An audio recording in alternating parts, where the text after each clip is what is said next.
सो hey guys welcome back, स्वागत है आप सभी लोगों का एक और नई वीडियो में। सो गाइस आप लोगों को फैक्ट वाली सीरीज कुछ ज्यादा ही पसंद आ रही है, तो आज के इस वीडियो में हम उसी को कंटिन्यू करेंगे। एंड आज के इस वीडियो में मैं आपको बताऊंगा 24 fact about every starter Pokemon, यानी कि हर एक स्टार्टर पोकेमॉन के बारे में फैक्ट। तो अगर आपको वीडियो पसंद आती है तो वीडियो को लाइक कर देना एंड चैनल को सब्सक्राइब करके बेल नोटिफिकेशन को प्रेस कर देना। तो अभी के लिए वीडियो को स्टार्ट करते हैं, लेट्स गेट स्टार्टेड।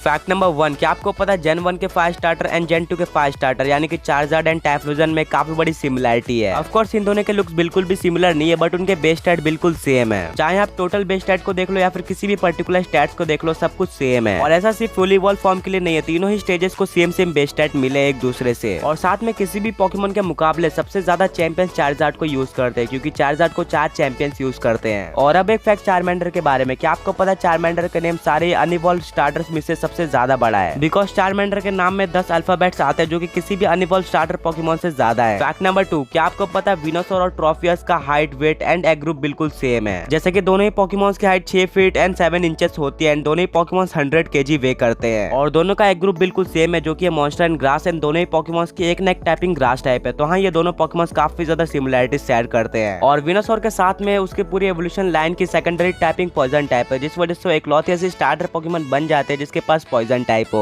और क्या आपको पता है आप ग्लोबल ट्रेडिंग सिस्टम का यूज करके पोकेमॉन ब्लैक एंड व्हाइट में बल्बासोर को ट्रेड नहीं कर सकते अंटिल आपने उसको कोई निकनेम दिया हो। और ऐसा इसलिए है क्योंकि बल्बासोर, आइविसोर एंड विनोसोर तीनों के नाम में SAU आता है, जिसका मतलब जर्मन में फीमेल पिग होता है। और यही रीजन है हम आइविसोर, बल्बासोर एंड विनोसोर को ट्रेड नहीं कर सकते जब तक हम उनको निकनेम ना दें। फैक्ट नंबर 3, क्या आपको पता है ब्लास्टोस मेगा इवॉल्व होने के बाद एक ही टाइपिंग का रहता है, यानी कि सिंगल टाइपिंग का रहता है, जो कि वाटर टाइप। और इस वजह से मेगा ब्लास्टोस इकलौता ऐसा स्टार्टर पोकेमॉन का मेगा एवोल्यूशन है जो कि सिंगल टाइपिंग का, और बाकी सारे डुअल टाइपिंग के हैं। और क्या आपको पता है जो ब्लास्टोस का अर्ली वर्जन था यानी कि बीटा वर्जन था, उसमें उसके पास कैनन्स नहीं थे, जो कि फिलहाल के लिए उसका सिग्नेचर है, बट पहले के डिजाइन में उसके पास ये नहीं थे। फैक्ट नंबर 4, क्या आपको पता है टोटोडल किसी भी स्टार्टर पोकेमॉन के मुकाबले अपने फाइनल फॉर्म में सबसे कम लेवल पे पहुंच जाता है, बिकॉज क्रोकोनो लेवल 30 पे अपने फाइनल फॉर्म को अचीव कर लेता है या फिर फुल इवॉल्व हो जाता है, जो कि सबसे कम है किसी भी स्टार्टर पोकेमॉन के मुकाबले। और GTS यानी कि ग्लोबल ट्रेडिंग सिस्टम में हम क्रोकोनो को भी ट्रेड नहीं कर सकते पोकेमॉन ब्लैक एंड व्हाइट में बिना किसी निकनेम के। और इसके पीछे का रीजन ये था कि क्रोकोनो के नाम में कौन आता है, जिसका मतलब फ्रेंच में इडियट होता है। और सेम विनोसॉर के लाइन की तरह इसको भी हम बिना किसी अच्छे निकनेम के ट्रेड नहीं कर सकते पोकेमॉन ब्लैक एंड व्हाइट में। फैक्ट नंबर 5, वेल आपको ये तो पता होगा कि टाइफ्लूजन जेन 2 का यानी कि जोटो का स्टार्टर है, बट क्या आपको पता है पोकेमॉन एनिमे के अंदर टाइफ्लूजन जेन 2 में अपीयर हुआ ही नहीं था। और ऐसा करने वाला टाइफ्लूजन ही इकलौता पोकेमॉन नहीं था, टोगोटिक भी जोटो की पोकेमॉन थी, बट वो आगे के जनरेशन में अपीयर हुई थी, ना कि जेन 2 या फिर जोटो में। फैक्ट नंबर 6, क्या आपको पता मैगेनियम, चिकोरिटा एंड बिलीफ इकलौते से स्टार्टर पोकेमॉन थे जिनका जापानीज में नाम वही था, यानी कि इनका जापानीज नाम ही इनका इंग्लिश नाम है। और बाकी के सारे स्टार्टर पोकेमॉन्स का जापानीज नाम अलग है इंग्लिश नाम से। और इसी वजह से डब होने के बाद भी चिकोरिटा, बेलिफ एंड मैगेनियम के जो ओरिजिनल वॉइस थे जापानीज में वही रहते हैं इंग्लिश में भी, मतलब उनको डब नहीं किया जाता है। और क्या आपको पता है जोटो के स्टार्टर में चिकोरिटा को सबसे ज्यादा ट्रेनर्स यूज करते हैं, क्योंकि पोकेमॉन एनिमे के अंदर इसको 6 ट्रेनर्स ओन करते हैं, जो कि Ash, Casey, Vincent, Silver, Lyra and Horace. Fact number 7, तो अगर हम चार्जार्ड को छोड़ दे तो सेप्टाइल इकलौता ऐसा स्टार्टर पोकेमॉन है जो कि मेगा इवॉल्व होने के बाद अपनी टाइपिंग को चेंज कर लेता है, या फिर उसको एक एक्स्ट्रा टाइपिंग मिल जाती है, क्योंकि सेप्टाइल के बेस फॉर्म में वो ग्रास टाइप का, बट मेगा इवॉल्व होने के बाद वो ड्रैगन एंड ग्रास टाइप का पोकेमॉन बन जाता है। फैक्ट नंबर 8, तो पोकेमॉन वर्ल्ड में 24 स्टार्टर पोकेमॉन एग्जिस्ट करते हैं, बट क्या आपको पता है अब तक के सबसे ज्यादा बेस स्टैट रखने वाला स्टार्टर पोकेमॉन कौन सा है? तो वो है स्वाम्पट। हाँ, काफी सरप्राइजिंग था, बट उसके बेस स्टैट 535 है, जो कि किसी भी स्टार्टर पोकेमॉन से ज्यादा है। और स्वाम्पट इकलौता ऐसा स्टार्टर पोकेमॉन है जो कि किसी स्टार्टर की बेसिक टाइपिंग से 4 टाइम्स वीक है, जो कि एक ग्रास टाइप। फैक्ट नंबर 9, तो जहाँ पे टाइफ्लूजन ऐसा पोकेमॉन था जो कि अपने जन्म में ना अपीयर होकर किसी और जन्म में अपीयर हुआ था, और वहीं पे ब्लेजिकन इकलौता ऐसा फुली इवॉल्व स्टार्टर पोकेमॉन है जो कि अपने जन्म से पहले ही अपीयर हो गया था। इनकेस ब्लेजिकन होइन का स्टार्टर है, बट वो सबसे पहली बार जोटो में पॉप गोल्डन स्नीजल नाम के एपिसोड में अपीयर हुआ था। और जो डिजाइन आपको अभी स्क्रीन पे दिख रही है वो लाटियास एंड ब्लेजिकन का कॉम्बिनेशन है, जो कि एक्चुअली में एक ऑफिशियल पोकेमॉन होने वाला था एंड इसका नाम लैटिकन था, बट आगे जाके इसको कैंसिल कर दिया गया। फैक्ट नंबर 10, क्या आपको पता है टॉर्टेरा की टाइपिंग किसी और पोकेमॉन के पास नहीं है, जो कि ग्रास एंड ग्राउंड टाइप है। और अब तक का सबसे भारी स्टार्टर टॉर्टेरा ही है, जिसका वजन 310 kg होता है। फैक्ट नंबर 11, टॉर्टेरा के तरह इम्पोलियन की जो टाइपिंग है वो भी किसी और पोकेमॉन के पास नहीं है, जो कि है वाटर एंड स्टील टाइप। और साथ में इम्पोलियन अब तक का इकलौता स्टील टाइप का स्टार्टर पोकेमॉन है। फैक्ट नंबर 12, क्या आपको पता है इन्फरनेप अब तक का सबसे छोटा स्टार्टर पोकेमॉन है फुली इवॉल्व फॉर्म में, जिसकी हाइट सिर्फ और सिर्फ 3 फीट एंड 11 इंच होती है। और इन्फरनेप सीनो का इकलौता ऐसा स्टार्टर है जिसकी टाइपिंग यूनिक ना हो, क्योंकि इम्पोलियन एंड टॉर्टेरा की टाइपिंग किसी और पोकेमॉन के पास नहीं है, बट इन्फरनेप की टाइपिंग इम्बोर एंड ब्लेजिकन के पास है। और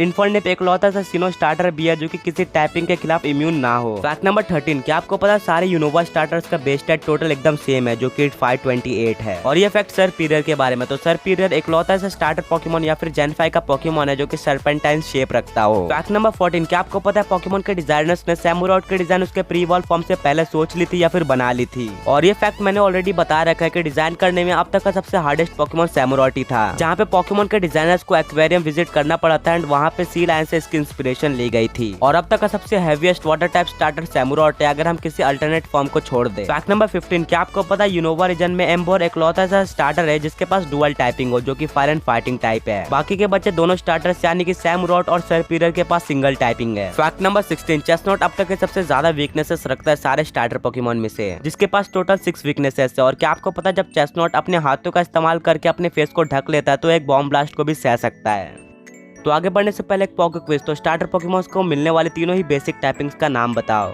फैक्ट नंबर 17, क्या आपको पता है 2020 का सबसे पॉपुलर पोकेमॉन ग्रीनिंजा था, जहाँ पे उसको एक इवेंट के अंदर 1,40,000 वोट्स मिले थे जो कि पोकेमॉन कंपनी के द्वारा ऑर्गेनाइज किया गया था। और साथ में अगर हम अल्टरनेट फॉर्म्स को ले ले तो बॉन्ड इवॉल्व ग्रीनिंजा अब तक का सबसे हाईएस्ट बेस स्टैट रखने वाला स्टार्टर पोकेमॉन है, क्योंकि जहाँ पे नॉर्मल ग्रीनिंजा के बेस स्टैट 530 होते हैं वहीं पे ऐश ग्रीनिंजा के बेस स्टैट 640 होते हैं। और सेकंड हाईएस्ट मेगा स्वाम्पर्ट का जो कि 635 है। फैक्ट नंबर 18, डेल्फॉक्स अब तक का इकलौता स्टार्टर पोकेमॉन है जिसके पास साइकिक टाइप हो। फैक्ट नंबर 19, इंसिनोरॉर इकलौता ऐसा स्टार्टर पोकेमॉन है जिसके स्टैट अपने प्री इवॉल्व फॉर्म से कम है, जहाँ पे इंसिनोरॉर के स्पीड स्टैट 30 पॉइंट्स कम है टोराकैट से एंड वहीं पे 10 पॉइंट्स कम है लिटन से, मतलब कि दोनों ही प्री इवॉल्व फॉर्म से कम है। और इंसिनोरॉर के बारे में एक फन फैक्ट ये भी है कि कुछ एनिमेशन में हमें दिखाया गया कि इंसिनोरॉर अपने मुंह से फ्लेम ना निकाल के अपने बेल्ट से फ्लेम निकालता है। फैक्ट नंबर 20, डेसिडुआई अब तक का इकलौता घोस्ट टाइप स्टार्टर पोकेमॉन है। और क्या आपको पता है डेसिडुआई इकलौता ऐसा स्टार्टर पोकेमॉन भी है जो कि मेगा इवॉल्व हुए बिना अपने एक टाइपिंग को चेंज करता है, क्योंकि बेस फॉर्म में राउलेट के पास ग्रास एंड फ्लाइंग टाइप होती है, बट जब वो फुल इवॉल्व होकर डेसिडुआई बन जाता है तो वो ग्रास एंड घोस्ट टाइप का पोकेमॉन बन जाता है। तो यहाँ पे फ्लाइंग टाइप घोस्ट टाइप से रिप्लेस हो जाती है। फैक्ट नंबर 21, क्या आपको पता है प्राइमरीना अब तक की इकलौती फेरी टाइप स्टार्टर पोकेमॉन है। फैक्ट नंबर 22, रिलाबूम सबसे पहला ऐसा ग्रास टाइप स्टार्टर पोकेमॉन है जो कि किसी भी तरह से सिंथेसिस मूव को लर्न नहीं कर सकता है। और रिलाबूम से रिलेटेड एक और फन फैक्ट ये है कि रिलाबूम के पास ड्रम होता है बट फिर भी वो बेली ड्रम नाम का मूव नहीं लर्न कर सकता। और सेम इसी तरह वो गोरिल्ला पे बेस्ड है बट फिर भी वो गोरिल्ला टैक्टिक्स नाम का मूव नहीं लर्न कर सकता। फैक्ट नंबर 23, क्या आपको पता है इंटेलियन के पास काफी सारी हिडन एबिलिटीज है, जैसे कि वो अपने फिंगर टिप से वाटर निकाल के किसी गन के तरह उसको यूज करता है, और जो इसके पीछे येलो कलर का पार्ट होता है उसका इस्तेमाल करके वो ग्लाइड भी कर सकता है। और फाइनली फैक्ट नंबर 24, क्या आपको पता है सिंडरस अब तक का सबसे लाइटेस्ट यानी कि सबसे हल्का फुली इवॉल्व स्टार्टर पोकेमॉन है। और स्कॉर्बनी अब तक का सेकंड ऐसा फायर टाइप पोकेमॉन है जो कि फुली इवॉल्व होने के बाद भी प्योर फायर टाइप हो। और इसके पहले टाइप फ्रोजन था जिसके पास फुली इवॉल्व फॉर्म में प्योर फायर टाइपिंग थी।